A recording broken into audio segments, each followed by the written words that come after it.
Mall శివాలయం శ్రీకాంత్ శర్మ వారి దగ్గరికి అయితే రావడం జరిగింది. సత్యనారాయణ స్వామి వ్రతం ప్రతి గృహప్రవేశంలో కానీ వివాహ కార్యక్రమాల్లో కానీ జరగడం మనం చూస్తుంటాం. అసలు ఈ సత్యనారాయణ స్వామి వ్రతం వివరించి తెలుసుకునే ప్రయత్నం అయితే చేద్దాం. వివరణ తెలుసుకునేదానికి మనం ఇవాళ శ్రీకాంత్ శర్మ వారి దగ్గరికి అయితే రావడం జరిగింది. రఘుసారథి యూట్యూబ్ ఛానల్ చూస్తున్న అందరికీ కూడా నమస్కారం. వాగర్ధావివ సంప్రోక్తో వాగర్ధ ప్రతిపత్తహే జగతః పితరో వందే పార్వతీ పరమేశ్వరౌ. మనము ఈరోజు మనకు ఎన్నో పురాణాలు, ఎన్నో వ్రతాలు, ఎన్నో కథలు, ఎన్నో నోములు ఉన్నప్పటికీ మనకు విశేషమైన శ్రీ సత్యనారాయణ స్వామి యొక్క వ్రతమహత్యాన్ని తెలుసుకుందాము. ఈ యొక్క వ్రతము మనము తగు శుభకార్యంలో అనగా వివాహం చేసేటప్పుడు కానీ, గృహప్రవేశంలో కానీ, లేదా షష్ఠి పూర్తిలో కానీ, లేదా మనకు దుఃఖము అనగా ఇంట్లో ఏదైనా దుఃఖం వాటిని కూడా చేసుకునే వ్రతమహత్యాన్ని చెప్పుతున్నారు. ఏకదా నైమిషరణ్యే ఋషేశోనికాదాయం ప్రవచ్చున్నాం రాగతం సర్వం సుతం పౌరాణికమల్ కలు. ఈ యొక్క సత్యనారాయణ స్వామి వారి యొక్క వ్రతమంతా కూడా మనకు అష్టాదశ పురాణాలలో ఒక పురాణమైన స్కంద పురాణంలోని రేవాకాండ అనే ఒక అధ్యాయంలో నుంచి తీసుకోబడినది. ఈ యొక్క సత్యనారాయణ స్వామి వ్రతం అంతా కూడా మనకు సుతమహముని శౌనకాది మహాములకు వివరించాడు. ఈ యొక్క సుతమహముని అనేటువంటి ముని దేవతల స్వరూపము, అందులో వేదాధ్యాయాలు చదివినవాడు. కాబట్టి ఈ యొక్క సత్యనారాయణ స్వామి యొక్క వ్రతమహత్యాన్ని సుతమహముని శౌనకాది మహాములకు చెప్పిన విధానం ఏమిటంటే, సత్యనారాయణ స్వామి వ్రతము మొదటి భాగంలో సత్యనారాయణ స్వామి వ్రతం ఏ విధంగా చేయాలి అంటే, ఆ యొక్క కార్యక్రమం పూజ చేసేటప్పుడు ఆ యొక్క పూజలో ఎటువంటి పూజా సామాగ్రి మనకు అవసరం వస్తాయి అని విష్ణుమూర్తి నారదమునికి చెప్పిన విధానము. ఆ యొక్క సత్యనారాయణ స్వామి వ్రత మహత్యాన్ని చేసేటప్పుడు మంటపము అనగా ఒక తెల్ల బట్ట పరుచుకొని బియ్యం పోసుకొని ఒక రాయి చెంబు, తమలపాకులు, ఒక్కలు, ఖర్జూర పండ్లు, పూలు, పండ్లు, సత్యనారాయణ స్వామి వారికి అభిషేక పూర్వకంగా పాలు, పెరుగు, తేనె, నెయ్యి, చక్కెర. సత్యనారాయణ స్వామి వారికి గోధుమనూక, చక్కెర, అరటి పండ్లు చాలా ప్రీతి. కాబట్టి సత్యనారాయణ స్వామి వ్రతం చేసేటప్పుడు ఈ యొక్క సామాగ్రిని ఏర్పాటు చేసుకొని మనసా వాచా కర్మన భయముతో భక్తితో కూరుకొని సత్యనారాయణ స్వామి వ్రతాన్ని ఆ రోజు చేసేటప్పుడు మౌన వ్రతము అనగా మితముగా మాట్లాడకుండా నమో నారాయణ అనుకుంటూ ధ్యానం చేసుకుంటూ ఈ యొక్క సత్యనారాయణ స్వామి వ్రతం చేయవలను. ఈ యొక్క సత్యనారాయణ స్వామి యొక్క వ్రతము చేసే ఫలితం ఏమిటంటే, మనకు ఇంట్లో ఏదైనా దుఃఖం కలిగినప్పుడు కానీ, లేదా మనం కార్యసిద్ధి అనగా మనం తలుచుకున్న పనులు చేసే విధానంలో ఈ యొక్క కార్యసిద్ధి లభిస్తుంది. ఈ యొక్క సత్యనారాయణ స్వామి యొక్క వ్రతము ఏమిటంటే, సత్యం వద ధర్మం చర అంటే సత్యనారాయణ స్వామి యొక్క వ్రతము దానిలోనే మనకు అర్థం ఉన్నది. సత్యము అనగా మనం నిత్యం కూడా సత్యమే పలకాలి, అబద్ధాలు ఆడకుండా ఈ యొక్క సత్యనారాయణ స్వామి వ్రతము చేసుకోవాలి. ఈ యొక్క సత్యనారాయణ స్వామి వ్రతం అంతా కూడా మనకు నైమిష అనే ఒక అడవిలో కాశీ క్షేత్ర సమీపమందు జరిగినది. ఈ యొక్క సత్యనారాయణ స్వామి యొక్క ద్వితీయ భాగము సత్యనారాయణ స్వామి వ్రతాన్ని భూలోకంలో ఎవరు చేశారు వారి ఫలితాలంటే, అప్పుడు బ్రాహ్మణుడు సత్యనారాయణ స్వామి వ్రతం చేసుకున్నాడట. ఎందుకంటే అంతకుముందు ఆ యొక్క సత్యనారాయణ స్వామి వ్రతం చేయకముందు ఆ బ్రాహ్మణుడు చాలా దరిద్రంతో బాధపడుతూ ఉన్నాడు. అదే సమయంలో సత్యనారాయణ స్వామి వ్రతమహత్యాన్ని కాశీ విశాలాక్షు వివరించాడు. అందులో భాగంగా ఈ యొక్క బ్రాహ్మణుడు సత్యనారాయణ వ్రతం చేసుకోగానే అతనుకు సిరి సంపదలు కలిగాయి. సిరి సంపదలు అంటే ధనము కాదు, అతను అనుకున్న కోరిక ఏమిటంటే తాను బతికినంత కాలం కూడా ఎటువంటి దరిద్రాలు లేకుండా సుఖ సంతోషంతో ఉండాలని కోరుకున్నాడు. అదే ఒక కోరికని స్వామి వారు ప్రసాదించాడు. ఆ ఒక బ్రాహ్మణుడు చేసిన ఫలితమే ఆ ఒక ఊర్లో కట్టెలమ్ముకున్న వాడు కూడా చేసుకున్నాడు. అదేవిధంగా కట్టెలమ్ముకున్న వాడు కూడా సుఖ సంతోషాలు పొందాడు. తృతీయ భాగంలో ఈ యొక్క సత్యనారాయణ వ్రతాన్ని మనకు చాతుర్వర్ణాలు ఉన్నాయి. చాతుర్వర్ణాలలో ఒక వైశ్యులు ఈ యొక్క 3వ అధ్యాయంలో సత్యనారాయణము చేసుకుంటా సంకల్పించుకొని ఆ యొక్క వైశ్యుడు ఆ యొక్క సత్యనారాయణ వ్రతాన్ని చేయకపోవడం వల్ల సకల దరిద్రాన్ని అనుభవించాడు. అంటే సత్యనారాయణ స్వామి వ్రతము చేసేయడానికి సమయం లేదు. ఎప్పుడు కూడా వ్యాపారంతో కూడుకున్న వాడి సత్యనారాయణ వ్రతాన్ని అతను వాయిదా వేస్తూ ఉండేవాడు.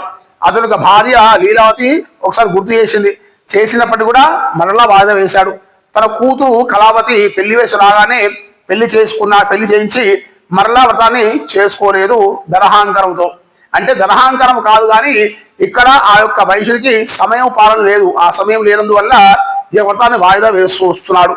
అప్పుడు సత్యనారాయణ స్వామి యొక్క వ్రతమాత్యం వల్ల ఆ యొక్క వైశ్యుడు తన తప్పులు తెలుసుకుని ఆ యొక్క వ్రతాన్ని చేసుకున్నాడు. 4వ అధ్యాయంలో ఆ యొక్క వైశ్యుడు ఒక గ్రామానికి వెళ్ళారు. ఆ గ్రామంలో రాజాధిపతి అయిన ఆ యొక్క రాజుగారి యొక్క ధనాభాండాలు ఉండి ఆ వైశ్యులు ఎక్కడైతే పడుకున్నారో అక్కడ ధనాన్ని వదిలి మాయమైపోయారు. సత్యనారాయణ స్వామికి మహిమ వల్ల ఆ యొక్క వైశ్యులు బంధించారు. ఆ యొక్క సత్యనారాయణ స్వామి యొక్క దివ్య అనుగ్రహము ఆ యొక్క రాజుపై కలలో కలిగింది. అప్పుడు ఆ రాజు తన తప్పులు తెలుసుకున్న వారి ఆహా ఎంత తప్పు చేశానో ఇదంతా కూడా సత్యనారాయణ స్వామికి వ్రతమాత్యం అనుకొని ఆ యొక్క వైశ్యుని రాజు విడిపించాడు. ఈ యొక్క 5వ కథలో చాతుర్వర్ణాలలో గొల్లవారు సత్యనారాయణ స్వామి వ్రతం చేసేటప్పుడు అటువైపుగా ఆ యొక్క రాజు వెళ్తున్నాడు. అప్పుడు ఆ రాజు మూర్ఖత్వంగా స్వామికి నమస్కారం చేసుకోకుండా వెళ్ళిపోయి విశ్రాంతి తీసుకుంటున్నాడు. విశ్రాంతి తీసుకున్న రాజువారి యొక్క రాగ సంగతి గమనించి గొల్ల పిల్లలు ఆ యొక్క తీరాన్ని ప్రసాదాన్ని రాజు ముందర ఉంచారు. అప్పుడు ఆ యొక్క రాజు అహంకారంగా ఆ యొక్క ప్రసాదాన్ని విసిరి పారవేశాడు. ఆ యొక్క అహంకారమే ఆ యొక్క రాజు యొక్క రాజవంద కూడా అల్లకల్లోలంగా మారిపోయిందంట. అప్పుడు ఆ యొక్క రాజు తన తప్పులు తెలుసుకున్న వాడే ఆ రాజ్యంలో నడిబొడ్డున ఉన్న దేవాలయంలో సత్యనారాయణ స్వామి యొక్క విగ్రహాన్ని ప్రతిష్ఠించుకున్న వాడే తాను చేరవే కాదు ఆ గ్రామంలో ఉన్న ప్రజలందరి చేత కూడా కూర్చొని సామూహికంగా వ్రతం చేసి ఆ యొక్క సత్యనారాయణ వ్రత అనుగ్రహాన్ని పొందాడు. అందుకనే మనము ఏదైనా కార్యము తలపెట్టినప్పుడు వాయిదాలు వేసుకోకుండా వెంబడే చేయవలను. అందులో ఏదైనా కార్యక్రమం చేసేటప్పుడు కానీ పూజ చేసేటప్పుడు కానీ సారి మితముగా మాట్లాడుతూ అబద్ధాలు ఆడకుండా సత్యం భద అనే ఒక నిదానంతో ఈ యొక్క సత్యనారాయణ వ్రతం చేసిన కదా అంతా కూడా శుభ ఫలితాలు కలుగుతాయి. సత్యనారాయణ స్వామి వ్రతం చేసేటప్పుడు వ్రతం మీద ఎంతమంది జంటలు కూర్చోవాలి? అంటే ఒక జంట కూర్చుంటారు, చాలా మంది తెలియక 5 జంటలు 3 జంటలు అనేసి కూర్చుంటారు. వాస్తవానికి ఎవరికి తెలియదు. ఒక జంట కూడా కూర్చొని చేయొచ్చా? అసలు ఎంతమంది కూర్చోవాలి? భక్తులకి అందరికి కూడా ఒక సందేహం ఉంటుంది. మనము సత్యనారాయణ స్వామి వ్రతం చేసేటప్పుడు ఎంతమంది జంటలు కూర్చోవాలి అనే ఒక సందేహం ఉంటుంది. ఈ యొక్క సత్యనారాయణ స్వామి వ్రతం చేసేటప్పుడు ఒకరా ఇద్దరా అనే ఒక జంటలు అనే ఒక నియమం ఏమీ లేదు. ఎంతమైందన్ను కూర్చోవచ్చును. కాకపోతే మనకు అక్కడ స్థలం ఉండదు కాబట్టి ముఖ్యంగా ఎవరైతే కూర్చుంటారో అంటే పెద్ద వయసు వారు ఎవరైతే కూర్చుంటారో వారిని అనుసరించి వారి యొక్క పక్కన కానీ వెనకాల కానీ కూర్చొని ఈ యొక్క వ్రతము చేసుకోవచ్చు. ఈ వ్రతము చేయడానికి ఎటువంటి నియబద్ధత లేదు వ్రతము చేసుకోవడానికి. కాబట్టి ఈ యొక్క భక్తులు సందేహాన్ని విడిచి ఈ యొక్క సత్యనారాయణ స్వామి వ్రతాన్ని ఎంతమంది గంటలైనా చేసుకోవచ్చును. ఈ యొక్క పూజ చేసే విధానంలో ఖచ్చితంగా జంటలు కూర్చోవాలి. ఒకరు కూర్చోకుండా వ్రతము చేసుకోకూడదు. అంటే అన్నా చెల్లెలు లేదా అన్నాదమ్ములు ఆ విధంగా ఇద్దరు కూర్చోవచ్చును. కానీ ఒక్కరే కూర్చొని వ్రతం చేసుకోకూడదు. సత్యనారాయణ స్వామి వ్రతం మొత్తం పూర్తయిన తర్వాత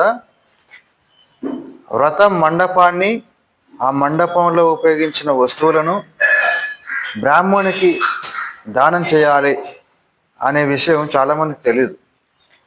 అయితే ఈ దానం చేసే వస్తువులు ఏ వస్తువులు దానం చేయాలి వాటి గురించి కొద్దిగా వివరించండి.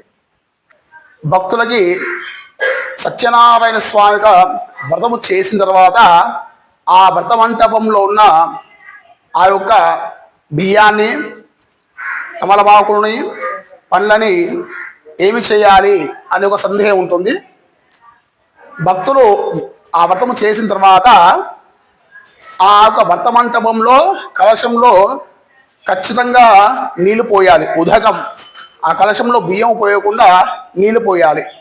నీళ్లు పోసి కలశంలోకి బ్రహ్మ విష్ణు మహేశ్వరును ఆహ్వానం చేసుకున్న తర్వాత సత్యనారాయణ స్వామి వ్రతము అయిపోగానే మనము తీర్థము ప్రసాదము స్వీకరించి ప్రసాదాన్ని భుజించి సత్యనారాయణ స్వామి వారి యొక్క పూజ ఉపవాస దీక్షను విడవాలి. విడిసిన తర్వాత ఆ కలశాన్ని ఉద్వాసన అనే మనము కదపడం అంటాము. ఉద్వాసన చేయాలి. తర్వాత మనము ఆ యొక్క బియ్యాన్ని నవగ్రహ పూజ చేసుకుంటాము. ఆ బియ్యం పైన 9 ఆకులు పెట్టి నవగ్రహ పూజ చేసుకుంటాము. కొందరు భక్తులకి చాలా సందేహం ఉంటుంది, పంతులు గారు మరి నవగ్రహ పూజ చేసుకున్న బియ్యాన్ని మేము తినవచ్చా, వండుకోవచ్చా అని ఒక సందేహం ఉంటుంది. ఈ యొక్క భర్త మంటపు పైన మనము బియ్యము పోసుకొని మనం నవగ్రహాలు ఆహ్వానం చేసుకుంటాము. ప్రతిష్టాపన చేసుకున్న నవగ్రహాలు కాదు, ఆహ్వాన పూజ చేసుకుంటాము. కాబట్టి ఆహ్వాన పూజ చేసుకున్న తర్వాత ఆ యొక్క బియ్యాన్ని మనము తెల్లవారు ప్రసాదము ఒక బెల్లము కాస్త పెసరపప్పు వేసి పాయసం చేసుకొని తినవచ్చును. ఆ యొక్క మంటపాన్ని ఆ యొక్క పంతులు గారికి దక్షతో సహితముగా ఆ యొక్క కలశాన్ని, ఆ పండ్లను ఆ పంతులు గారికి ఇచ్చి ఆశీర్వాదాలు తీసుకొని సత్యనారాయణ స్వామి యొక్క అనుగ్రహాన్ని పొందాలి. శుభం భూయాదు.